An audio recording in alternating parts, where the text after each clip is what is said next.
Hari berikutnya, saya menyiapkan alat selam saya. Karena hari ini saya mendapat kesempatan membantu para petugas untuk memberi makan ikan tuna yang berada di dalam jaring ini.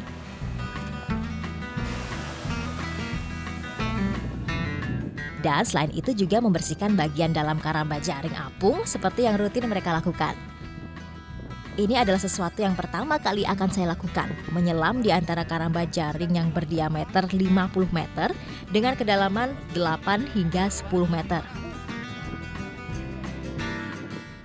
Setelah kemarin saya ke karamba jaring apung melihat dari atas karamba jaring apung ini, sekarang saya ingin mencoba lebih dekat melihat ikan tuna yang ada di dalam jaring.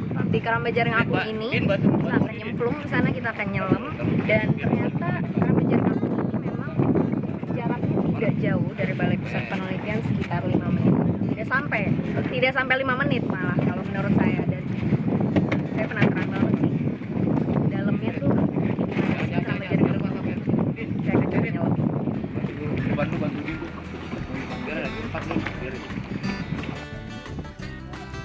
Dan tentunya menyelam di antara banyak sekali ikan tuna yang sedang dalam proses penggemukan di dalamnya, luar biasa rasanya.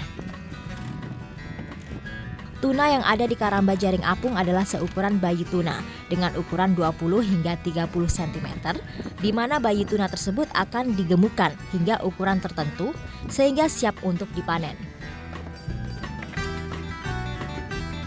Di karamba jaring apung ini kita dapat memelihara ikan tuna hingga dewasa dan dapat dengan leluasa mengontrol pertumbuhan ikan tuna tersebut dengan meminimalisir risiko-risiko yang ada di alam bebas. Dan kami ke sini, ke karamba jaring apung, membawa sedikit makan untuk ikan tuna, karena ikan tuna ini ikan yang sangat aktif dan cukup sulit untuk melihat dia ketika kita tidak sedang memberi makan. Makanya saya bawa makanannya supaya nanti kita bisa gampang melihat ikan tuna yang cukup renangnya handal.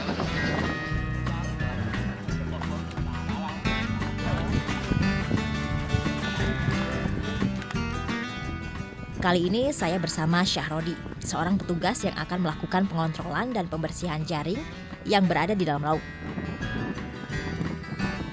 Hal ini rutin dilakukan untuk menghindari kotoran dan biota laut yang dapat merusak rangkaian jaring-jaring tersebut.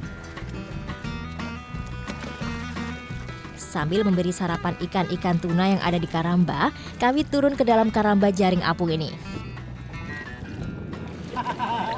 Oke, lumayan.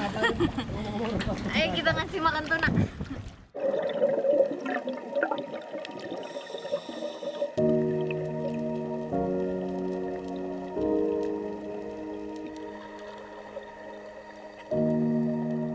Ini pertama kali saya menyelam di karamba sebesar ini. Walaupun visibility di kedalaman air pagi itu kurang baik. Namun sebuah pengalaman baru bagi saya, dapat melihat gerombolan ikan tuna yang sedang asik menyantap makanan di dalam karamba ini. Gerakannya yang sangat aktif, awalnya membuat saya kesulitan mengamati ikan tuna tersebut secara detail.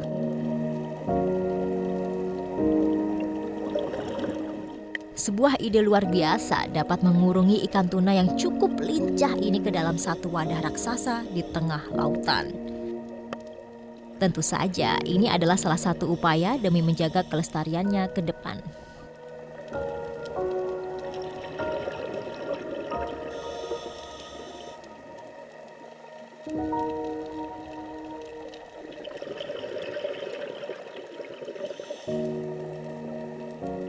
Tak terasa sudah sekitar 30 menit saya membantu Syahrodi untuk membetulkan jaring-jaring yang rusak atau berlobang di dalam karamba jaring apung ini. Caranya dengan mengikatkan tali untuk menambal jaring yang rusak. Hal ini dilakukan untuk menjaga kemungkinan ikan tuna yang berada di dalam lolos atau masuknya predator-predator liar yang tak terduga.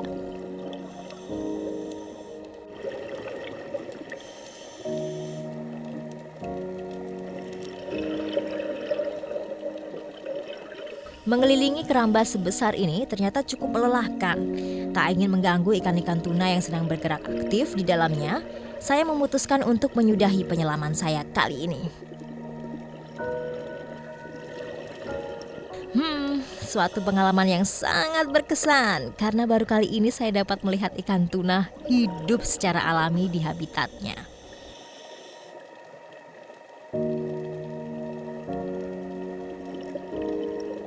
Walaupun di balai ini lebih fokus dengan proses penggemukan tuna, namun ada satu proses yang ingin saya ketahui lebih lanjut mengenai ikan tuna ini, yaitu proses pembenihan hingga pembesaran sampai berkembang menjadi ikan.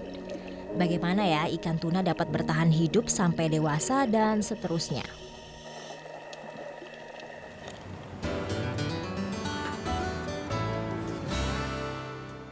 Selanjutnya, saya mengunjungi laboratorium tuna. Di sana saya bertemu dengan Jafar, seorang petugas yang sedang memantau pertumbuhan ikan tuna di sini.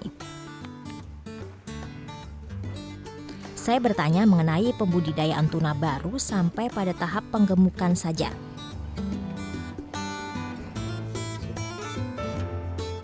Petugas itu menjelaskan mengenai pertumbuhan ikan tuna dari mulai telur menjadi larva hingga menjadi ikan tuna sempurna.